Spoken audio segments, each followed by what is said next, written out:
اعوذ باللہ من الشیطان الرجیم بسم اللہ الرحمن الرحیم. محترم مشتاق انور صاحب، محترم اعجاز انور صاحب، میرے بھائی مہران انور صاحب، برادری کے باقی بزرگوں، نوجوانوں، بھائیوں اور میرے سامنے بیٹھے ہوئے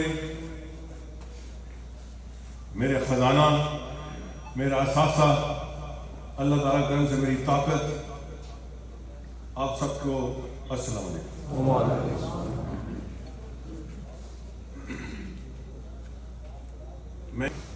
میرے بھائیوں، کوئی گھبرانے کی تو دور دراز تک بات نہیں ہے، مایوس ہونے کی بالکل بات نہیں ہے، کیونکہ اللہ تعالیٰ کا کرم ہے. کچھ نہیں بدلا، کچھ نہیں بدلا. کسی کے باپ کی یہ جرت نہیں ہے کہ کسی زیادتی کرے انشاءاللہ.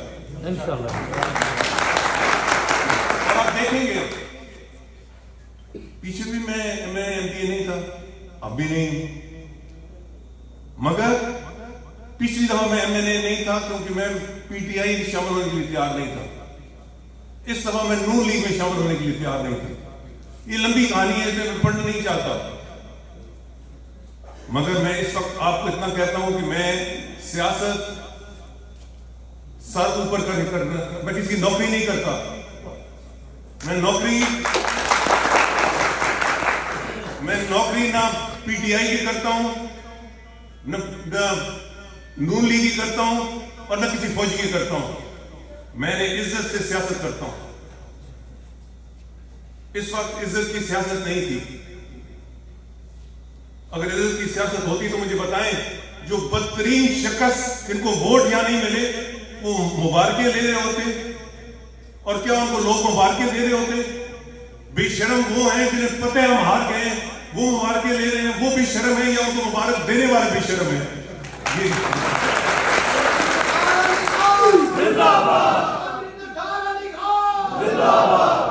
آپ اور میں ان بے شرموں میں نہیں ہیں. انشاءاللہ ہم اپنے مقام پہ کھڑے ہونے والے لوگ ہیں، اور ان دیگر بھپکیوں سے ڈرنے والے بھی نہیں ہیں. خاموش اس لیے ہوں کہ ملک شدید خطرات میں ہے. اتنے بڑے خطرات میں ہیں جس کا اندازہ نہیں لگا سکتے.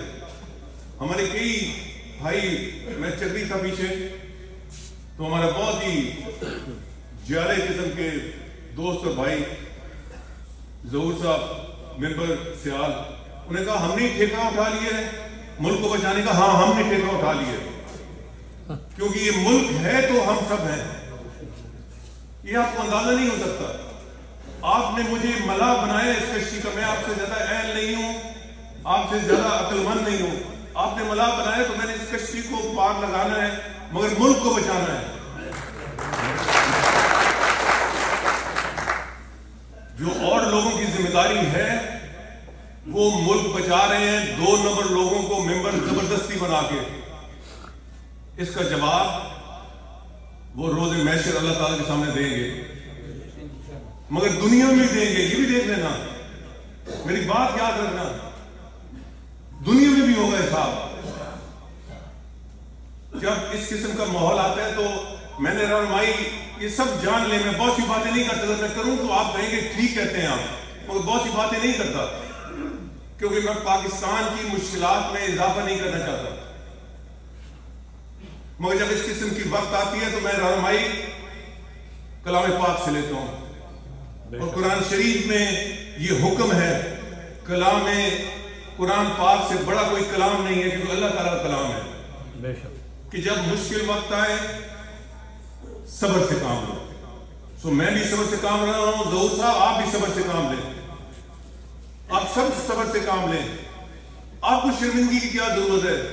شرمندہ وہ لوگ ہیں جن کے دفتروں سے شراب نکلتی ہے، منشیات نکلتی ہیں، غیر ملکی اسلحہ نکلتا ہے، اور پھر وہ مبارکے لے رہے ہیں. ان کو بنانے والے شرمندہ ہوں، وہ بننے والے شرمندہ ہوں جن کو چند پولنگ اسٹیشن زیادہ جیت نہیں ہوئی اور وہ چھاتی کھول کے بیٹھے ہیں کہ میں ایم پی اور ایم این اے. آپ کو شرمندہ ہونے کی ضرورت نہیں ہے. قرآن شریف میں ہے صبر کرو. مشکل صورتحال. اگر ملک کی یہ مشکل صورتحال نہ ہوتی تو میں بور پڑتا, مگر میرے بولنے سے کوئی ملک کی مشکلات میں اضافہ ہوگا, کمی نہیں ہوگی. تو میں کیوں بولوں؟ کیونکہ یہ ملک ہے تو ہم سب ہیں. اور دوسرا, دنیا میں ہماری اور آپ کے لیے تعلیم صرف اہل تشیع کے لیے نہیں, تمام مسلمانوں کے لیے. آل رسول صلی اللہ علیہ وسلم سے بڑھ کر کوئی مثال ہو سکتی ہے؟ تو ان پہ حق اور ناحق کا جب فیصلہ کرنے کا وقت آیا تو انہوں نے کیا کیا؟ انہوں نے اپنے خون کا نذرانہ پیش کر دیا, ناحق کا ساتھ نہیں دیا. یہ درست ہے کہ نہیں؟ درست ہے.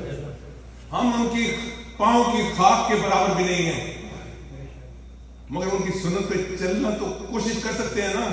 بالکل. حضرت امام حسین رضی اللہ تعالیٰ عنہ کو کوئی ضرورت تو نہیں تھی, وہ مدینہ میں آرام سے بیٹھے تھے.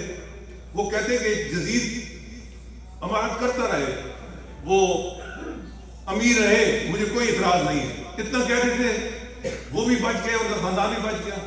نہیں, انہوں نے کہا کہ یہ شخص مسلمانوں کا سربراہ ہے مگر میرے نانا کے احکامات پر عمل نہیں کرتا, میں اس کو نہیں مان سکتا. نعرہ تکبیر. دل سے یہ کہو کہ میں اللہ کے کلام اور آل رسول صلی اللہ علیہ وسلم نے جو قربانی دی اس اسلام کی خاطر اور حق کی خاطر, میں اس کی خاطر اپنے مقام پہ کھڑا ہوں اور چوروں, ڈکیتوں, قبضہ گروپوں کا مقابلہ کروں گا انشاءاللہ تعالی.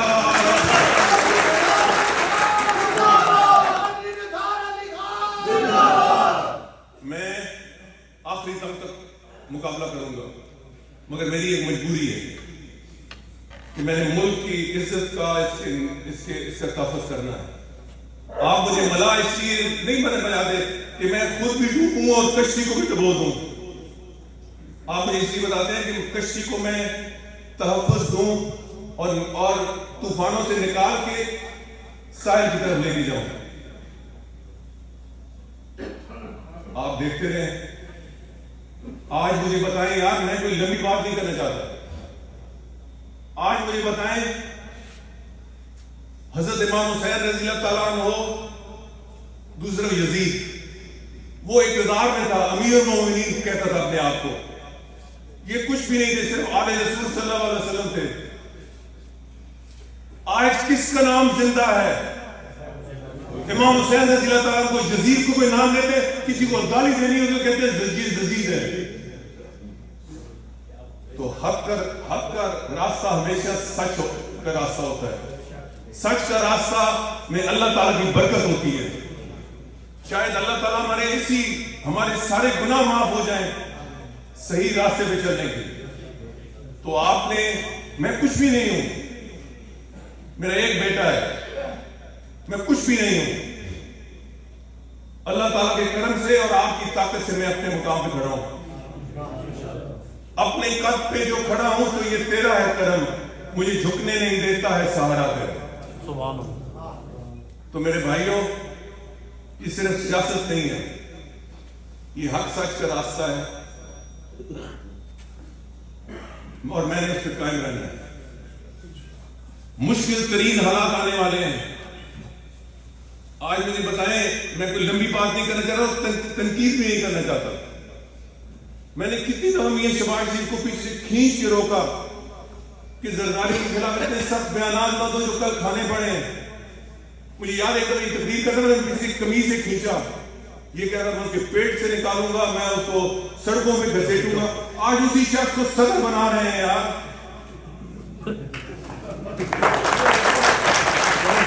آپ اور میں اس گناہ میں شامل نہیں ہیں, آپ اور میں اس گناہ میں شامل نہیں ہیں. یہ حکومت کتنے دیر چلتی ہے معلوم نہیں, مگر کیسے سہاروں پہ یہ حکومت چلتی ہے یہ بھی دیکھ لیں. وہ پنڈی کے کمشنر نے کہا نا کہ 60-70 ہزار لوگ جو الیکشن ہارے ان کو ہم نے جتا دیا. اس کا ضمیر تو بول اٹھا, باقی کو بھی بولے گا انشاءاللہ. بالآخر فتح حق کی ہوتی ہے. یہ سبق ہے آل رسول صلی اللہ علیہ وسلم کا. یہ پیغام ہے ہمارے مذہب کا، ہمارے دین کا، اور سب سے بڑھ کر یہ پیغام ہے کلام اللہ پاک کا۔ مشکل وقت آتی ہے، گزر جاتی ہے، اور مشکل وقت نہیں میں منظم کر رہا ہوں، انشاءاللہ آپ دیکھیں گے چکری میں علیحدہ اور اوپر چکبیلی چونترا میں علیحدہ۔ کوئی تھانہ کچہری میں کوئی مسئلہ ہو، آپ کا کام ہے کہ 10 15 50 لوگ اس کے ساتھ جائیں۔ کسی سے کوئی زیادتی نہیں ہونے دوں گا، پہلے بھی نہیں ہونے دی، اب بھی نہیں ہونے دوں گا انشاءاللہ۔ کوئی اور مسئلہ ہو، میں یہ تو نہیں کہتا کہ آپ کا ہر مسئلہ حل ہو جائے گا، میں حکومت میں بھی ہوں تو یہ وعدہ نہیں کر سکتا، مگر انشاءاللہ جو بھی مجھ سے ہو سکا میں آپ کی خدمت کے لیے کروں گا۔ نکھٹوں کو کچھ نہیں ہونا، یہ میری گل یاد رکھے۔ انہاں مبارکہ لین دو، اس تو بعد انہاں اسی طرح جتیاں پہن گے انشاءاللہ تعالی۔ جن لوگوں کو توفیق نہیں ہوئی یونین کونسل سیال کا چیئرمین بننے کی، وہ آج